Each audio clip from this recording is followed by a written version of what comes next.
हमारी संस्कृति, हमारी विरासत। सब्सक्राइब कीजिए बिंदु। निश्चित रूप से मैं आपको रामायण की कथा सुनाता हूँ। अयोध्या में राम का जन्म।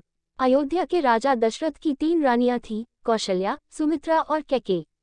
राजा दशरथ को कोई पुत्र नहीं था। पुत्र प्राप्ति के लिए उन्होंने ऋषि वशिष्ठ की सलाह पर पुत्र का मेष्टि यज्ञ किया। यज्ञ के फलस्वरूप भगवान विष्णु ने राम, लक्ष्मण, भरत और शत्रुघ्न के रूप में अवतार लिया। राम कौशल्या के पुत्र थे, लक्ष्मण और शत्रुघ्न सुमित्रा के और भरत कैकेयी के पुत्र थे। राम का वनवास। राम के युवा होने पर ऋषि विश्वामित्र उन्हें और लक्ष्मण को अपने यज्ञ की रक्षा के लिए वन में ले गए। वहां उन्होंने ताड़का और सुबाहु जैसे राक्षसों का वध किया।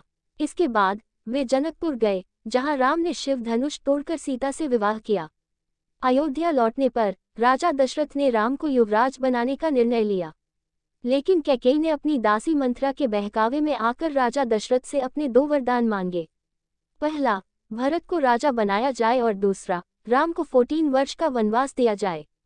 राजा दशरथ ने कैकेयी के वरदानों को स्वीकार कर लिया। राम, सीता और लक्ष्मण वनवास के लिए निकल पड़े। सीता का हरण। वनवास के दौरान राम, सीता और लक्ष्मण पंचवटी में रहने लगे। वहां लंका के राजा रावण की बहन शूर्पणखा ने राम को मोहित करने की कोशिश की। लक्ष्मण ने शूर्पणखा की नाक काट दी।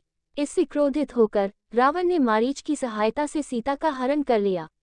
राम रावण युद्ध। सीता की खोज में राम और लक्ष्मण हनुमान से मिले। हनुमान ने राम को सुग्रीव से मिलाया। सुग्रीव ने राम की सहायता करने का वचन दिया। हनुमान ने लंका जाकर सीता का पता लगाया और राम को ये संदेश दिया। राम ने वानर सेना की सहायता से लंका पर आक्रमण किया। राम और रावण के बीच भयंकर युद्ध हुआ, जिसमें रावण मारा गया। राम ने सीता को रावण के चंगुल से मुक्त कराया।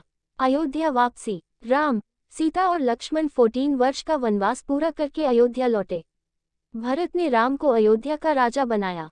राम ने न्याय और धर्म का पालन करते हुए प्रजा का पालन किया। रामायण के महत्वपूर्ण पहलू।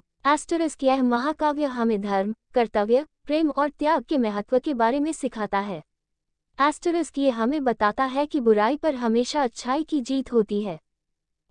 ये हमें सिखाता है कि हमें हमेशा अपने परिवार और दोस्तों के प्रति वफादार रहना चाहिए।